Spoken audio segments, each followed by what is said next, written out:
Hello.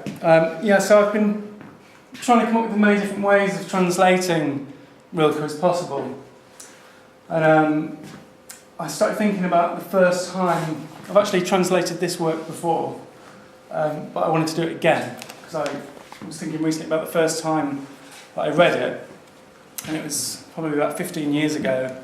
I was living in Leeds, I was on the dole, didn't have very much money, but I remember having this book out from the library and how it really transformed my life at the time.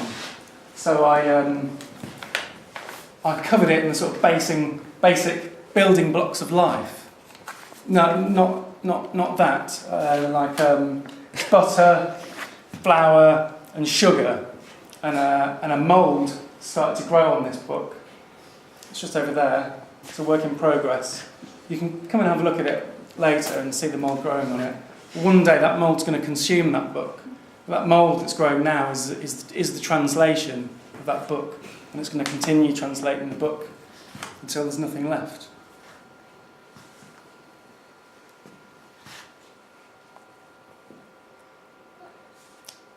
So this second book that I translated, The Notebooks of Maltleridge-Brigg, this is the Rilke's only novel. And I started thinking about different ways that inspiration's represented in culture. And I think an archetype of inspiration and gateways to other worlds is the mushroom. So I covered this book in mushroom spores and wet it, and those spores have been growing on the book. Again, you can come and have a look at that in your own time. And those mushrooms are going to grow all over that book and again consume that book, and those mushrooms are the translation.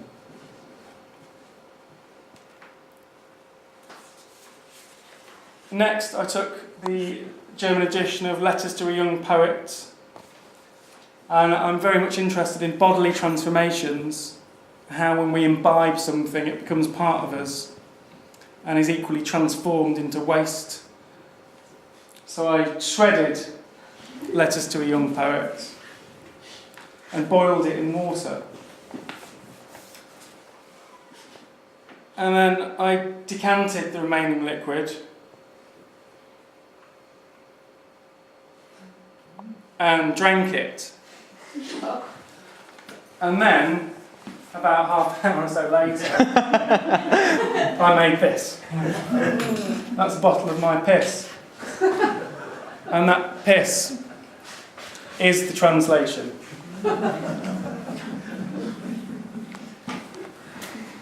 So I'm just going to keep it short and sweet. So that's it. So thanks very much for listening. Oh, sorry. I totally forgot. I actually kept some of the Letters to the Young Poet aside. I kept half of it aside. Oh, that's the piss. I kept some of this aside. Half of the book I kept aside, and boiled that as well. And I took some of that water, the boiled water, into an eyedropper, and I added it to a cake mixture. And that cake is here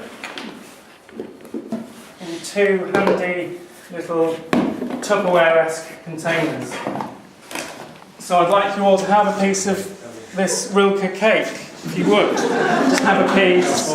Pass it back. Come on, hurry along. Don't tarry. You don't want any. Pass it along. Pass it back. Imbibe or don't. It's all the same. So as you start eating this, think about imbibing Rilke's poems. You're eating the German edition, or half of it, of this wonderful, wonderful text. And these poems are going to become part of you. Eat it, chew it, swallow it, feel it along your tracts, and start to digest it. And tomorrow morning, your stool, your nevermore, your baritone physicality, your accidental darkroom, your compacted essence of night, your Bible belt, your hour of loneliness, your human clay, your homunculus Jones, your rotten apple suppository, your wet plug, your instant cameo, your inseparable demon, your muddy seed, your auto brownie, your lumpen coil will be the translation. Thanks very much for listening.